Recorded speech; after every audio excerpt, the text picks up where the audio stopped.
Cultura Geral. Apoio Cultural. Faculdades Milton Campos. Venha ser referência. Estude com quem já é. Instituto Santa Terezinha. Ensinando com qualidade. Mais de 40 anos de experiência em ensino fundamental. Muito boa tarde. Começando agora mais um programa Cultura Geral. A gente está começando hoje de uma forma... A gente está voltando de férias e discutindo isso. Vamos começar a discutir esse assunto, né?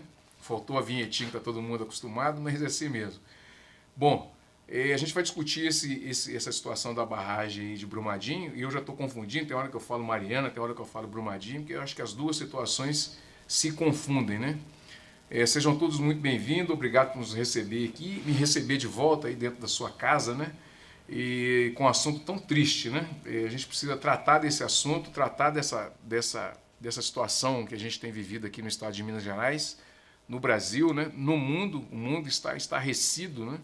Com o Brasil, como que acontece duas tragédias no mesmo porte em menos de 5 anos. Em 3 anos aconteceram 2 tragédias nesse porte, né? Além das vidas que foram perdidas, vidas humanas que foram perdidas, mais um rio aí que pode estar morrendo, fauna, flora, um monte de coisa, né? A dignidade da pessoa humana, a dignidade das pessoas, né? Mais uma vila que vai embora.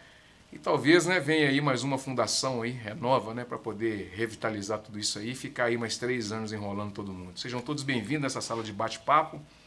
É um prazer estar aqui fazendo o programa Cultura Geral e hoje recebendo essa turma bacana, professora Fernanda, né? Seja muito bem-vindo mais uma vez, muito obrigado por aceitar esse convite de última hora, né? Tivemos que inverter a pauta toda, né? Mas é um prazer te receber aqui e, ao mesmo tempo, uma tristeza ter que discutir esse assunto, né, professor? Seja bem-vindo. Obrigada. Júnior, mais uma vez, do rádio para cá, né? Deve ter um tempinho, mas é um prazer te receber aqui. A gente tinha conversado lá na... A gente queria fazer uma pauta um pouco melhor, né, Júnior? Conversando na festa da OAB e tudo, mas não foi possível. A gente vai ter que tratar desse assunto. Seja muito bem-vindo. Obrigado. Infelizmente, a gente vai ter que tratar mais uma vez desse assunto num espaço tão curto de tempo, né? Tão curto, né? Matheus, seja muito bem-vindo mais uma vez. É um prazer te receber. A gente fala aí dos aspectos aí penais, né, que pode ocorrer aí nessa situação toda aí. Com certeza, Betão. Agradeço mais uma vez pelo convite. Sempre uma honra poder retornar ao programa. Cumprimento também ao nosso telespectador, a todos que nos assistem. Uma boa tarde, uma ótima noite. Professora Fernanda, doutor Júnior também. E, infelizmente, um assunto muito triste, mas muito relevante que precisamos tratar devidamente. Professora Fernanda, o que nós não aprendemos de Mariana para cá? Já não tínhamos aprendido muita coisa até Mariana. De Mariana para cá, a nota foi menos 10? Ou mais negativo até, né, do que menos 10. O ponto fundamental é a própria estrutura do automonitoramento, né? Quando fez 3 anos da tragédia de Mariana, eu fui a uma entrevista na TV Horizontes. E aí me perguntaram, o que foi de errado? Eu falei, olha, o automonitoramento não dá certo no Brasil, né? Então, está previsto na Lei de Segurança de Barragem que as mineradoras vão fazer os relatórios, vão contratar auditores externos e vão se automonitorar. E o órgão ambiental mineiro e a ANM parte do pressuposto que se chegou aquele papelzinho de algum auditor falando que está tudo bem, eles acreditam que está tudo bem, né? Uhum. Então, partiram desse pressuposto para descomissionar, né, para fazer o processo de licenciamento de descomissionamento da barragem, ou seja, de retirada daquela lama da barragem, né? Uhum. Pelo que eu li em notas de esclarecimentos da SEMAD, embora tenha sido dada a licença, ela não chegou a ser emitida. Então, a princípio, não teria nenhuma atividade lá na sexta-feira. Sim. Tá? Agora, o Estado de Minas Gerais, ele tem chama Plano de Ação Estratégica, Plano Ambiental Estratégico, algo do tipo, PAI, que passou um pente fino em todos os empreendimentos, né? Tinha como meta isso até o final de 2018.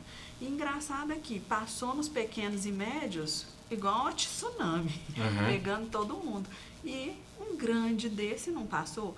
Então, assim, acho que o primeiro esclarecimento que tem que ser feito é exatamente esse empreendimento passou por esse plano ambiental estratégico? Sim. Né? Porque simplesmente falar que isso é competência da ANM. Ao meu ver, para você licenciar a retirada da barragem, a retirada da lama, primeiro, tem a ver com a análise, com a conferência da estabilidade, inclusive o posicionamento que vai ficar o maquinário para fazer essa retirada. Sim. Né? Ou seja, não conferiram isso. Né? E por que não conferiram? É porque não tem maquinário suficiente, né? Não tem assim, mão de obra especializada, ou não tem as máquinas necessárias, né? Os instrumentos necessários para a conferência dessa estabilidade.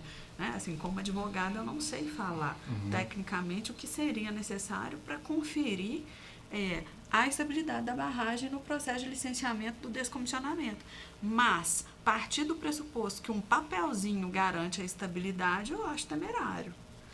O descomissionamento, explica para o nosso telespectador o que é o comissionamento e o descomissionamento. Bom, então, porque assim, até tá tudo, né? Quando você vai minerar, você requer a licença para fazer a disposição do rejeito na barragem. Né? Depois, quando você vai exaurir, parar de minerar, uma das coisas você vai descomissionar, você vai retirar aquela lama, né? E aquela lama ela tem um percentual de minério que é comerciável, mas com uma tecnologia um pouco mais avançada. Né? Tanto é que às vezes quando está em momento de crise financeira nem compensa fazer, porque né, vai ser mais cara, não vai compensar. Então assim, você vai remineralizar aquele barro. E aí a ideia é retirar um percentual de minério de ferro que tinha ali, e o que sobrar daquilo vai ser rejeito. Né? E aí vai mandar na cava. Para quê? Para poder aquela cava ser novamente completada, né, com material estéril e depois recuperada ambientalmente. Tá? Então, enquanto tem tecnologia, então, para explorar, eles não descartam aquele rejeito? Não. Né? Chega um momento no mercado que o uso daquela tecnologia vale a pena. Entendeu? Então, pelo que me parece, chegou o momento, né? Porque eles foram lá e iniciaram um processo de licenciamento ambiental para isso. Agora, ao meu ver, o baseline de um processo desse seria: vamos conferir a estabilidade? Né? Mesmo que não seja competência dele verificar a estabilidade, mas como que você vai deixar, como que você vai aprovar um processo de licenciamento ambiental numa barragem de rejeitos só partindo do pressuposto, não, eu confio nesse papelzinho. Né? Eu acho o automonitoramento no Brasil um erro, infelizmente. Eu acho que o empresariado brasileiro tem ainda uma idade mental de um adolescente. Se você pegar um menino de 14 anos, deixar lá aquele tanto de porcaria para ele comer e falar, não come, não bebe, não pega o carro escondido, o que ele vai fazer? Né? Então, infelizmente, eu não acho que o nosso empresariado está preparado para um autolicenciamento, não. Ô Júnior, deixa eu perguntar, tem responsabilidade do Estado aí? É complexo a gente falar sobre responsabilidade tão rapidamente, porque querendo ou não, aconteceu há pouquíssimo tempo. Mas, por certo, a gente percebe que o Estado ele tem uma responsabilidade de gestão territorial. E adicionando aquilo que foi falado pela Fernanda, eu acho que é muito importante a gente asseverar que a gestão territorial inclui a gestão dos nossos problemas territoriais. E para mim é muito importante que o Estado enxergue as barragens como problemas que foram socializados, ou seja, são externalidades negativas de projetos, né, de mineração e que ficam ali por toda a eternidade para a sociedade. E considerando isso, é necessário que se estude. Eu tenho falado muito sobre o entendimento dos empreendimentos, das barragens, como se fossem uma doença, por exemplo, né, de um ser humano, um câncer. Se você vai resolver o câncer só com regulação, você não vai resolver um câncer com uma portaria, com uma lei, com um decreto. Você vai resolver como? Sentando, estudando e investindo muito dinheiro no estudo daquele câncer, para que você consiga, então, fazer uma cirurgia, para que você consiga fazer um tratamento. E eu comparo dessa forma porque é uma externalidade negativa. Então, eu entendo que é essencial que os governos façam investimentos e daí eu critico não apenas a Secretaria de Estado de Meio Ambiente, mas eu critico a própria estrutura governamental que precisa alocar recursos para compreender que as barragens precisam de estudos. Ora, se existem atestados de que aquela barragem está com estabilidade, nós temos que concluir de maneira necessária que esses estudos não apontavam a realidade. E se eles não apontavam a realidade, o que falta? Estudos por parte do governo, investimentos por parte do governo no entendimento do nosso território para conseguir vencer os problemas do nosso território.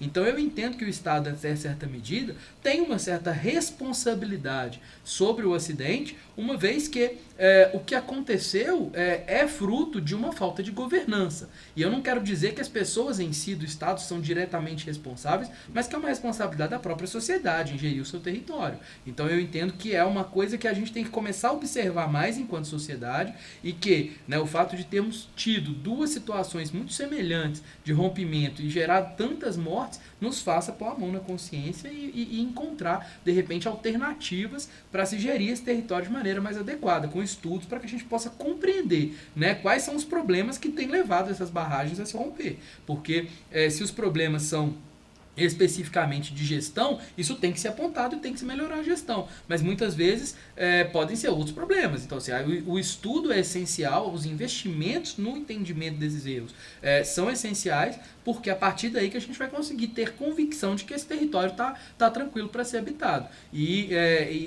Outra coisa que eu entendo que é uma responsabilidade do poder público é no entendimento sobre as áreas de risco. Ora, os estudos de dam break, né, são estudos de rompimento hipotético das barragens, são estudos que estão lá disponíveis nos órgãos governamentais, no caso da ANM, e esses estudos têm que ser observados. As pessoas precisam saber quando elas estão numa área que pode causar o rompimento hipotético e que, no caso de um rompimento, vai ser atingida. As pessoas precisam saber e precisam se treinar, por exemplo, para uma evacuação. Então não dá para a gente simplesmente ignorar a existência das barragens e dizer que elas ficam lá no lugar que elas estão, porque caso elas se rompam, é necessário que a população esteja preparada para aquele acidente. E isso é uma responsabilidade, sobretudo, dos governos, que são aqueles entes que vão, de certa forma, cuidar das pessoas que ali vivem. Então é uma responsabilidade dos governos tornar público, tornar transparente, por exemplo, qual é a área de risco das barragens. Afinal de contas, nós temos inúmeras barragens, por exemplo, no município,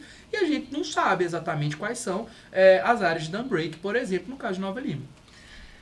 Esse sistema de compliance seria uma alternativa interessante para ser aplicado nessa mineração?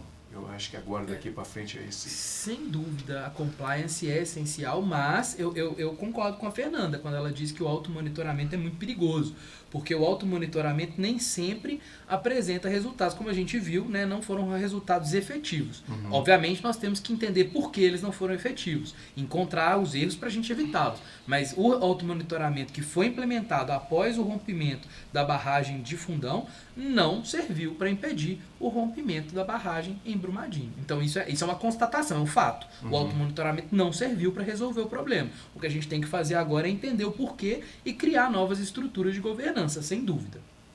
Matheus, fala um pouquinho dos aspectos penais aí que pode incorrer essa turma toda aqui, ficando provado aí que houve uma negligência, alguma coisa nesse sentido.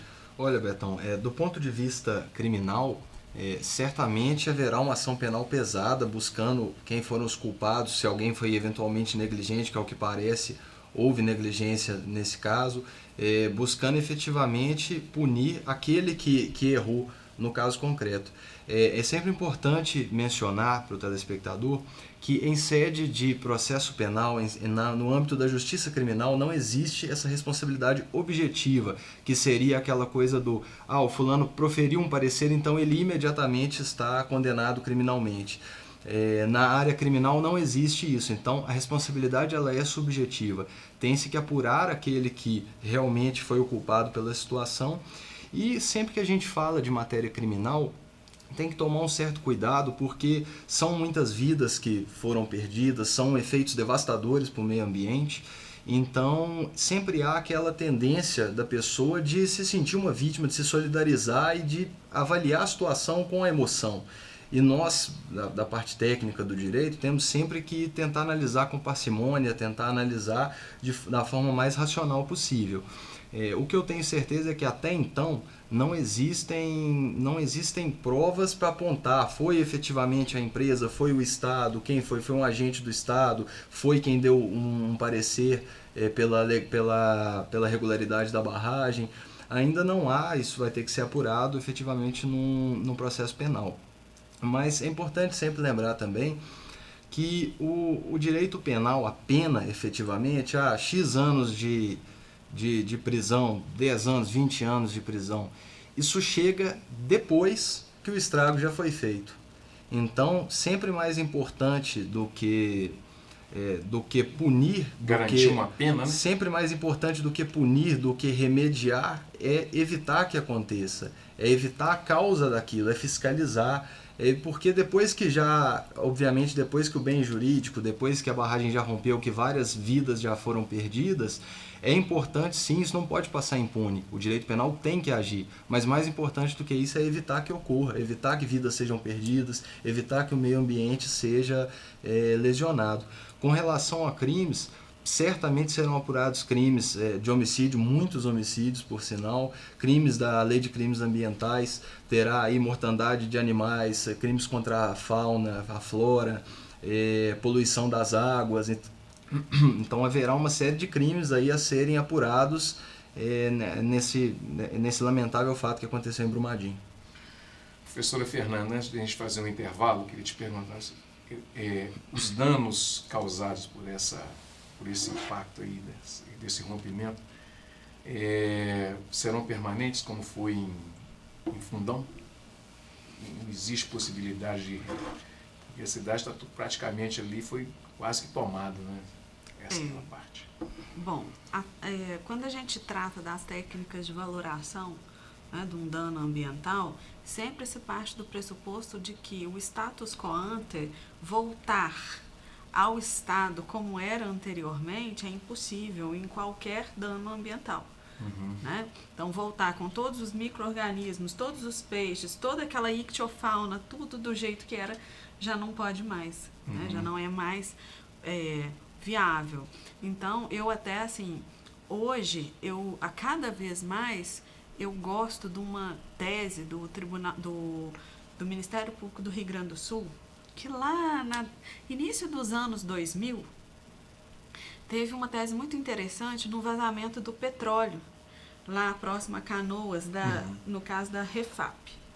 O que ele aplicou? Como a empresa já sabia do risco do vazamento e nada fez, e mesmo estando vazando pouco, nada fez, né? Ela só interviu quando houve um vazamento bruto, causando um dano ambiental incomensurável. O que ele fez? Não queremos mais saber de uma perícia de valoração técnica do dano ambiental. Vamos converter numa perícia contábil. E aí essa perícia contábil foi baseada no seguinte: se você exerce uma atividade ilícita, não há como pena, tanto no direito administrativo, quando você fala na perda da poligonal, né, quando você deixa de cumprir o Código de Mineração, há também a perda da licença, há também a perda da propriedade em termos penais, quando, por exemplo, você usa uma fazenda para produzir maconha. Né? Então, ao meu ver, enquanto não houver uma punição efetiva e muito séria, em que o crime não vá compensar, ninguém vai parar de ser negligente. Então, ao meu ver, o que tem que ser pedido, seja ação civil pública, ação popular, é a perda da poligonal minerária e a perda do lucro líquido desde a época em que se sabia do risco do rompimento e nada fez. Aí vai desincentivar. Por quê? Porque se você sabe que você vai perder tudo, inclusive a poligonal minerária, mais todo o lucro líquido, não vai precisar chegar na tutela penal. Todo mundo vai falar, nossa, eu vou perder tudo, então o lucro não vai compensar. Ô Júnior, A barragem por si só já é um risco natural? Por si só, sim, todos os empreendimentos de engenharia carregam consigo um risco. E isso é muito importante da gente observar, né? Qualquer situação, qualquer obra de engenharia carrega um risco e esses riscos eles são aceitáveis. Na maioria das vezes. Em alguns casos eles não são aceitáveis. Falar de risco é muito complexo, porque risco, como eu disse, tudo tem. Então a barragem em si só contém um risco. O problema é que esse risco pode ser majorado na medida em que as definições de engenharia necessárias não são cumpridas. E tecnicamente o que a gente observa com o tempo, né, que a gente lida com esse tipo de situação no direito ambiental, é que a barragem jamais foi vista como algo extremamente importante para as mineradoras. Então, assim, muitas das mineradoras não têm ali um diretor capaz de responder pelas barragens, porque é algo que é muito mais externo, né? Se lida muito mais com o externo do que o interno. Então, assim, o core business da mineradora realmente é a operação de lavra. A barragem é um local que quanto mais barata for operar, melhor para o resultado do empreendimento. Isso é uma fatalidade que acaba sendo um pouco complexa para ser avaliada e isso tem tornado o risco, de certa forma aceitável, um pouco dilapidado aí por esse conceito. Então, assim, as pessoas têm investido poucos recursos no desenrolar das barragens, especialmente porque a barragem é enxergada pela mineração como um custo, né? E essencialmente porque realmente essas questões não geram muitas vezes um resultado prático, porque realmente muitas vezes o crime compensa e esse fato faz com que inevitavelmente, né, as empresas tomem por posição a exploração sem o devido cuidado. Você observa que em empreendimentos como, por exemplo, de hidrelétricas, a barragem ela recebe uma observação muito maior,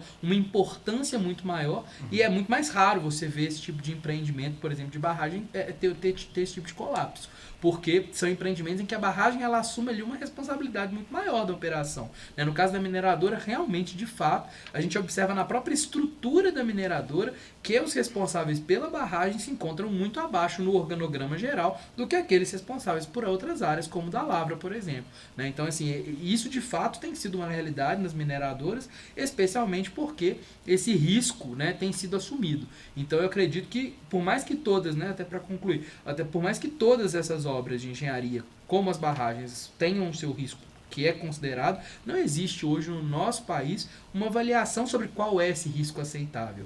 E risco tem a ver com transparência, risco tem a ver com vulnerabilidade, tem a ver com um reconhecimento daquele risco para que as populações possam identificar o que é aceitável e o que não é, e a partir daí se possa estabelecer, né, realmente o que é possível ser, por exemplo, mitigado. Em alguns casos, como no caso da construção, por exemplo, de um refeitório, né, numa área tão próxima à área de dam break, realmente assumiu-se um risco muito alto de se construir ali uma estrutura, né? Infelizmente, esse risco acabou sendo, se transformando aí na situação fática que a gente acabou de observar. Mas, de fato, a gente percebe que o risco poderia ter sido minorado, né?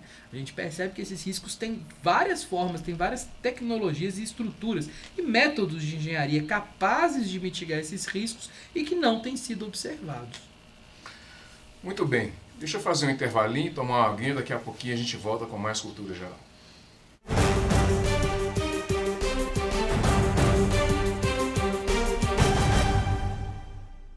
Cultura Geral. Apoio Cultural. Faculdades Milton Campos. Venha ser referência. Estude com quem já é. Instituto Santa Terezinha. Ensinando com qualidade. Mais de 40 anos de experiência em ensino fundamental. A terra só tem um pouquinho de água. A gente deixa a torneira todo dia ligado. Fecha. Você pegar um balde, pegar a água onde lava as roupas, aí lava o carro. Eu cuido com muito carinho a água. O planeta é lindo demais, a gente não pode deixar ele morrer. Apoio TV Banqueta. Quanto mais mochilas se fecham, mais oportunidades se abrem para todos. Sua colaboração não financia só mais um caderno. Quando você doa, dá a chance para milhares de crianças e adolescentes continuarem estudando. Colabore e veja como você constrói essa história. lbv.org/nota 10. Proteger a infância é acreditar no futuro. Apoio TV Banqueta. Hoje a gente vai falar uma coisa muito séria. Reciclagem é de jogar as coisas de vidro no lixo, as coisas de plástico, os jornais. Eles podem transformar lixo em brinquedo, em carrinho, ou em boneca, ou em boneca de lata, ou de lixo na lixeira. Reciclagem para salvar o planeta. Apoio TV Banqueta. Cultura Geral. Apoio cultural. Faculdades Milton Campos. Venha ser referência. Estude com quem já é. Instituto Santa Terezinha. Ensinando com qualidade. Mais de 40 anos de experiência em ensino fundamental.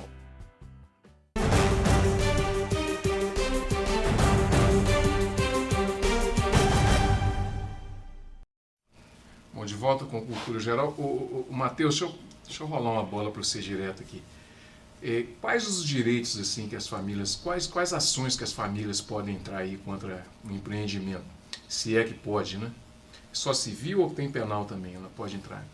Olha, na verdade, questão de cível, certamente haverá ações pesadas de indenização para todo mundo, não só para quem perdeu seu patrimônio, sua casa foi destruída e etc., como também certamente aquele que plantava e tinha ali a sua subsistência, que usava aquela região para plantio, para cultivo, para venda, para produção de gado, leite, o que quer que seja, que também era uma região ali de muitas plantações.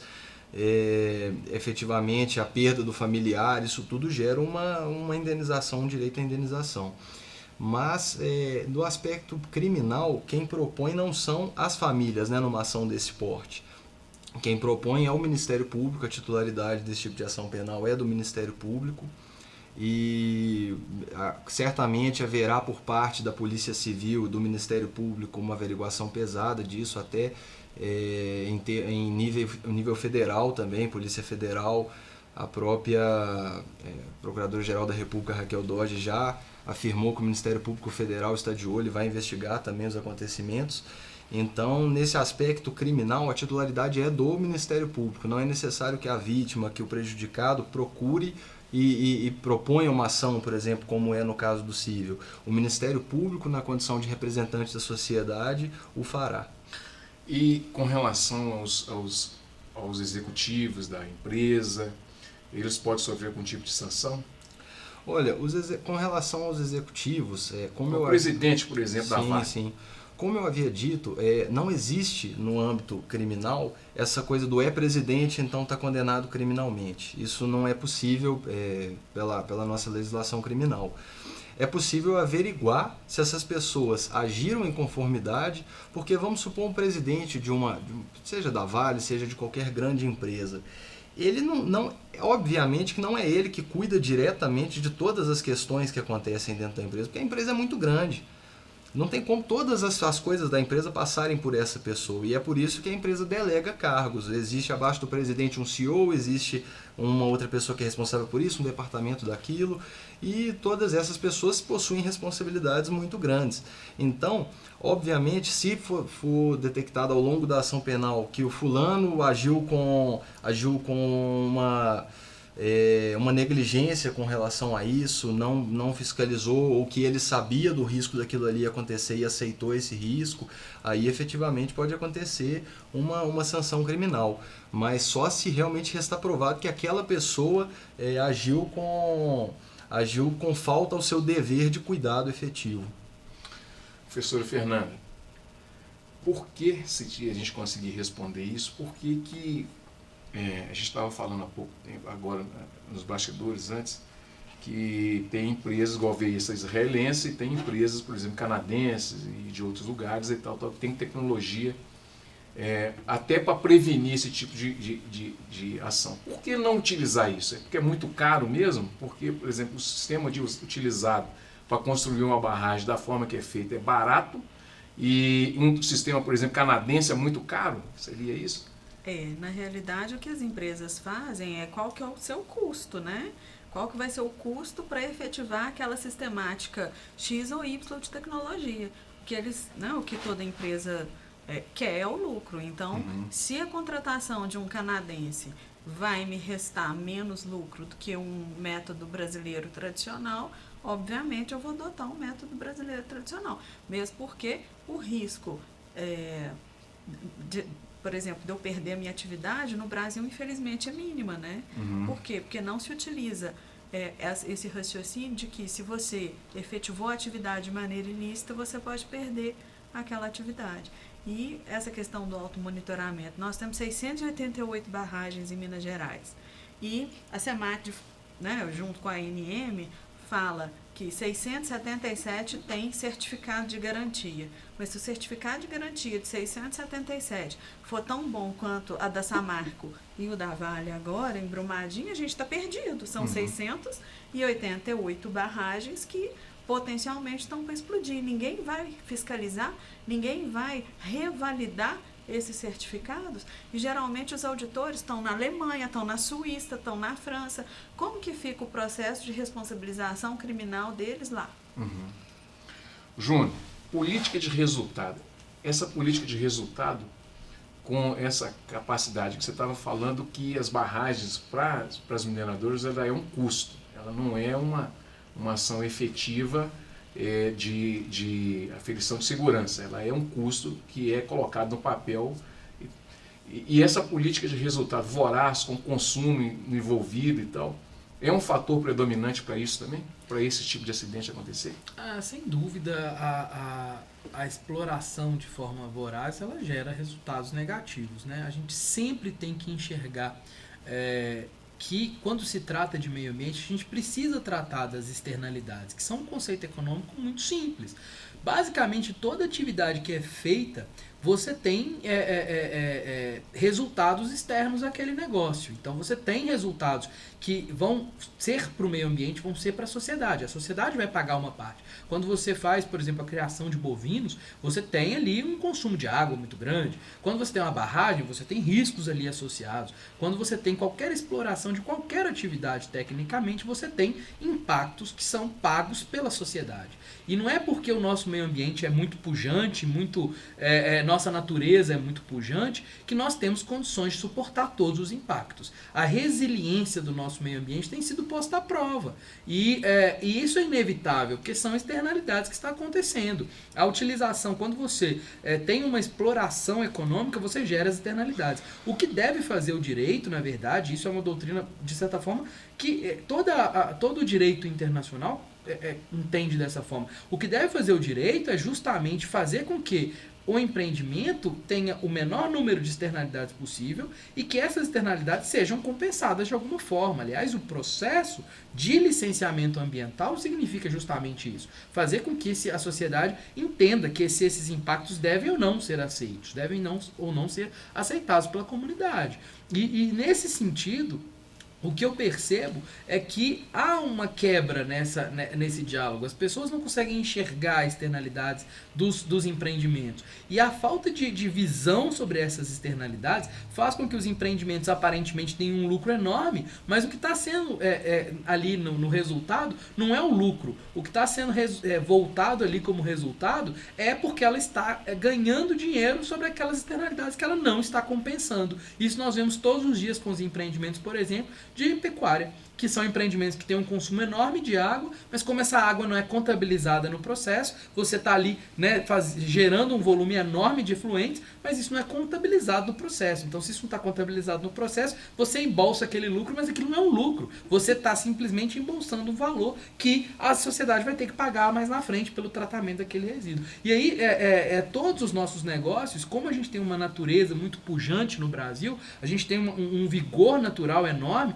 a gente consegue existe uma certa resiliência quanto a isso. A gente tem muita sorte. E essa sorte é traduzida num meio ambiente muito resiliente, num meio ambiente muito preservado. Assim, a gente tem um volume enorme de meio ambiente, um território muito grande no Brasil. Se a gente tivesse um território menor, muito provavelmente a gente já teria tido problemas com barragens há muito mais tempo. Então a gente segurou durante muito tempo, porque precisou ter um tempo muito grande das barragens. Só que agora A gente está num momento em que as barragens estão ficando mais velhas.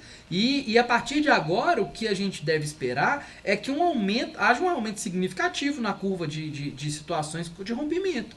E esse número só sobe, porque se a gente avaliar isso em termos de gráfico, a tendência é que esses acidentes ocorram cada vez mais. Essas tragédias, essas situações ocorram cada vez mais. Uma vez que nós temos cada vez barragens mais antigas e com situações de abandono. Então a tendência é eles se constroem mais barragens, temos mais barragens com mais tempo e muito provavelmente a gente vai ter mais situações de rompimento. E o que a gente vai fazer para reduzir isso? Né? É uma grande questão que deve ser respondida pela sociedade. Né? A sociedade precisa entender que esse é um problema e discutir uma solução para esse problema, porque nenhum de nós tem uma resposta para isso. Né? Não é uma resposta simples. Não é uma receita de bolo. Não é uma receita de bolo. Cada situação, o que é necessário é muito estudo, muita dedicação, muitos investimentos governamentais para gerir o nosso território. Acho que passou da hora da gente enxergar que o meio ambiente é só construir um tanto de legislação e deixar as empresas soltas lá cumprindo uma legislação extremamente burocrática. Não é isso. Meio ambiente é gestão territorial. É você entender quais são os problemas daquele território e gerir aqueles problemas de forma a manter a resiliência ambiental, manter ali a sustentabilidade da situação, do local, do empreendimento e da sociedade como um todo. Ô, Fernanda, o Rio Paraopeba sobrevive a essa tragédia? Olha, Ederson, assim como me perguntaram, o Rio Doce vai se recuperar um dia? Nem os especialistas, mais especialistas, né, em águas, ictiofauna, não sabe dizer. Né? Então, por exemplo, os canadenses têm uma tecnologia para dragar a lama com bastante precisão do leito do rio. Mas qual que é a dúvida, por exemplo, agora no Rio Doce? O que é melhor? Deixar porque ela já está assentada ou retirar e revolver toda a lama de novo? Né? Creio eu, mas eu não sou especialista técnica nessa área, né, de recuperação hídrica, da qualidade hídrica, qual seria o melhor processo, que se fosse o caso de retirar a lama do Paraopeba, que o faça agora, né? E não deixe decantar, ficar bonitinho, começar, né, a ficar melhor, porque igual não vai ficar, porque como essa lama, ela tem ela não vai nascer muita vida nela, né? A ictiofauna, né? A ictiofauna que eu falo, a fauna aquática, né? E flora aquática, não vai conseguir se recompor com aquela lama ali. Entendeu? É como se fosse um cimento mole no fundo do rio. Ela assim, de minerais, tem muito minério. Então, geralmente, a terra onde tem uma concentração muito grande, principalmente de minério de ferro, ela é ruim para plantar. Entendeu? Então, ela não vai nascer muita coisa ali. A ictiofauna não vai se recuperar. Então, ao meu ver, deve ter uma intervenção o quanto antes na retirada dessa lama e no processamento. Eu tenho visto, né, já tem tecnologia, por exemplo, da UFOP, se não me engano, o professor Evandro, eu vi entrevistas, né, com ele, falando do uso dessa lama para a construção de casas, em substituição ao cimento ou agregado ao cimento, algo do tipo, e que inclusive reduziria o custo. Então, assim, não estou dizendo aqui que, olha, que bom, agora vamos ter mão de obra, óbvio que não, mas assim, inclusive para fazer o descomissionamento de outras barragens antes que outras tragédias aconteçam, né? Fazendo conversar a indústria da construção civil, a indústria do cimento com essa indústria da mineração propriamente dita. Né? A gente não pode assim simplesmente falar assim, não, agora eu vou ser completamente ambientalista e eu vou defender que não vai poder ter mais atividade minerária. Óbvio que não, é necessário, mas tem que ter evoluções, inclusive em conversa de setores. E o que o Júnior falou, eu acho fundamental, que é a questão do ZE, né? Um zoneamento ecológico econômico bem feito e eficaz. E uma coisa assim que eu acho altamente criticável é ter retirado o governo federal, a ANA, Agência Nacional de Águas, do Ministério do Meio Ambiente para passar para o Ministério de Desenvolvimento Regional. Isso foi seríssimo. Por quê? Porque, inclusive na própria Lei 9433, fala que a diretriz é a gestão territorial junto com a gestão ambiental e junto com a gestão hídrica. Então, quanto mais você coloca em ministérios separados, mais chance de dar conflito. Então, por exemplo, se você pega o planejamento no Ministério de Minas e Energia, de hidrelétricas e mineração, você consegue achar confrontos, né? O próprio ministério, o mesmo ministério, no mesmo lugar que ele quer minerar, ele quer fazer hidrelétrica. Sim. Imagina se tiver em 2 ministérios. Né? Então vai ser uma loucura, uma briga que não vai dar em nada. Então, esse ZES, Zoneamento Ecológico e Econômico bem feito, ele pode inclusive estruturar o nível de prioridades, inclusive em plano de bacia hidrográfica. Né? Então, isso que o Júnior falou é muito importante. Se me permite, esse ponto do ZE é tão essencial porque somente o dia que a gente definir o que é a vocação de cada área que nós vamos conseguir definir com aquela área X que vai ter ali uma área de dam break específica para uma determinada barragem, ela não vai ter nenhuma residência. É só o dia que a gente definir como a gente vai organizar o nosso território que a gente vai ter certezas a respeito de que ninguém vai estar numa área de risco. Enquanto a gente continuar gerindo o nosso território sem planejamento, ora, nós vamos continuar tendo problema. O problema ele vem da falta de planejamento, né? Se ninguém senta e organiza o nosso território, não tem o que fazer, né? As pessoas vão continuar comprando, sim, residências e construindo loteamentos em áreas próximas de barragens de mineração. As minerações vão continuar instalando barragens em áreas próximas de residências e ninguém nunca vai olhar. A gente tem um território enorme. O Brasil tem um território enorme, um dos maiores países do mundo. E tem lugar para se colocar todas essas atividades econômicas. Porém, a gente fica sem planejamento, a gente não consegue organizar o nosso território e vamos deixar para quem organizar, né? O tempo não vai organizar sozinho. Ô Júnior, Nova Lima, o que você pode falar de Nova Lima para a gente, das barragens aqui? Nova Lima tem um conjunto enorme de barragens. A gente tem um número assustador de barragens, são mais de 20, se eu não me engano, e muitas barragens de grau de risco 3, né, que nos assusta e que... Conta pra gente um pouquinho desse negócio do grau de risco. 1, 2, 3, 4, 5. São 1, 2 e 3, né, que são os graus de risco. Eles estão associados aí a várias situações de estanqueidade, do tamanho, relacionado ao tipo de material que está na barragem. E o grau de risco ele deriva dessas análises técnicas. Então esse grau de risco vai estar relacionado ali.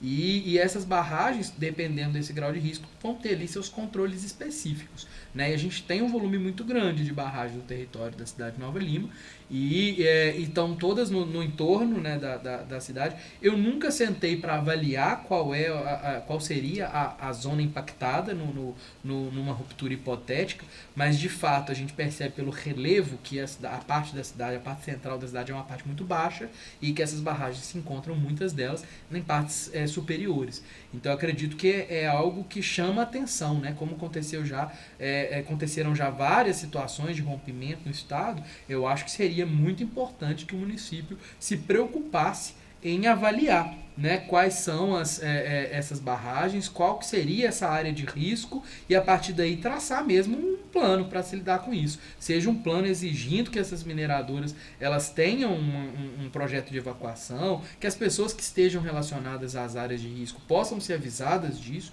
né? Eu acho que essas situações são o mínimo, né, que se pode fazer. É avisar a pessoa de que ela está numa área de risco e manter ali uma situação em que seja possível instalar sirene, manter o número de WhatsApp das pessoas, manter ali uma rede de telefonia, né? Porque isso faz diferença também. Se tiver todo mundo sinal de telefonia, porque às vezes você está perto de uma barragem e não tem nem sinal de telefone. O risco é muito maior nesses casos. Então são condições que dialogam muito bem com a redução, a mitigação dos riscos, né? Que a gente possa compreender quais são essas barragens, como que isso afeta o nosso território, como que isso afeta a governança municipal e a partir daí informar as pessoas, né? Eu acho que esse é o primeiro e o mais justo dos passos, é a informação das pessoas para que as pessoas saibam o que está acontecendo, porque de fato o que a gente percebeu tanto em relação a Samarco, a situação lá de Mariana, quanto em relação à situação de Brumadinho, é que muitas das pessoas não sabiam que estavam sob o risco. E isso é inadmissível, penso eu. Sabe? Isso é inadmissível pelo ponto das empresas, é inadmissível pelo ponto dos governos, que é manter, porque afinal de contas os governos hoje né, mantém recursos, muitos recursos, as empresas mantêm muitos recursos e minimamente o que se deve fazer é informar as pessoas a respeito do que está acontecendo. Né? Quem não está informado não consegue tomar medida. Então não se dá para esperar. Todas as vezes que nós tivemos mudanças no mundo em termos de gestão, né, todos os problemas ambientais foram resolvidos historicamente. Não existe nenhum problema ambiental que foi resolvido sem conversar as coisas com as pessoas. Muitas vezes a resposta está aí principalmente em dialogar com a sociedade. Porque é a sociedade que vai encontrar uma resposta, não são as empresas sozinhas, não é o governo, é uma parte da sociedade. Eu acho que a sociedade tem um papel preponderante em encontrar as melhores formas de gerir o seu próprio território.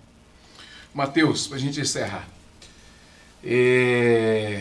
precisa-se de uma legislação penal para garantir, eu acho que talvez garantir que as pessoas tenham um pouco mais de responsabilidade seria o ideal? Olha, Betão, eu acredito que sim. Analisando, como eu até já havia dito, eu não acredito que aumento de pena, que o direito penal ele tenha todo esse poder de evitar que as coisas aconteçam, até porque ele chega depois. Ele chega depois que o dano já foi causado, exatamente. Mas assim, olhando principalmente para a lei de crimes ambientais, a gente percebe que o legislador, no momento em que fez aquela lei, dava um valor para o bem jurídico meio ambiente, que certamente hoje é maior. A sociedade certamente dá um valor maior a isso. Então, com isso, uma simples observação na lei de crimes ambientais, é possível notar que vários crimes ali têm pena inferior a 1 ano, e crimes relevantes, como maltratar um cãozinho, por exemplo, maus tratos a animais, tem pena baixa, vários outros crimes que são crimes... Trabalhar sem licença. Vários crimes que têm uma pena muito baixa, os mais altos aí tem vários crimes que não passam de 1 a 4 anos, que é uma pena de furto no Código Penal, entendeu? Uhum. Então, ou seja, vários desses crimes, maltratar um animal, produzir certo tipo de poluição, são vistos pelo legislador com a mesma gravidade ou até menos gravidade do que um furto. Que é subtrair uma coisa, sua carteira, por exemplo, sem violência. Uhum. Então, dá para ver uma certa disparidade que hoje, em termos de importância que a sociedade dá, não prevalece. Então, vários crimes da lei de crimes ambientais, no meu modo de ver, precisariam de uma revisão nesse ponto, para que fosse proporcional. Não estamos defendendo aqui um exagero, que alguém seja punido em penas exorbitantes, mas que seja punido proporcionalmente ao dano que causa à sociedade, ao meio ambiente. Fernando, para a gente encerrar, agora de fato mesmo, o que a gente pode esperar daqui para frente, pelo menos com uma esperança aí de dias melhores? Bom, que o governo reflita primeiro sobre a alteração da sistemática de governança, né? Para que modifique, por exemplo, esse automonitoramento, para que modifique a sistemática, principalmente de efetivação de vistorias e de pareceres únicos, né? O funcionamento dos conselhos, seja conselho Copan, né? As câmaras técnicas, que dê mais autonomia aos conselheiros, que facilite a interpretação, o conhecimento desses conselheiros no julgamento que estão julgando. Eu peguei o parecer único do caso da Vale, em Brumadinho, e muitas coisas eu não entendi, né? Inclusive referente a essa questão da barragem 1 e 6, que seriam objeto do descomissionamento.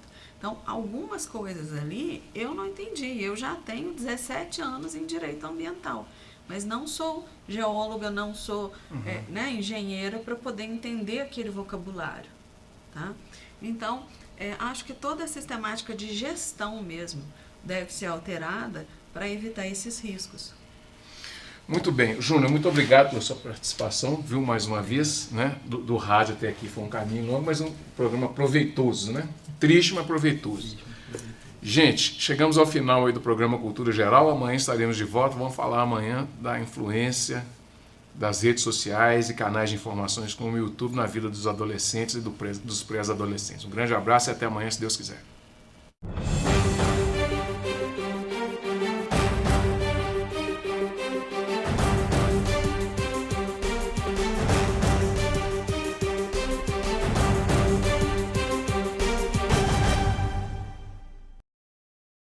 Cultura Geral. Apoio Cultural, Faculdades Milton Campos. Venha ser referência. Estude com quem já é. Instituto Santa Terezinha, ensinando com qualidade. Mais de 40 anos de experiência em ensino fundamental.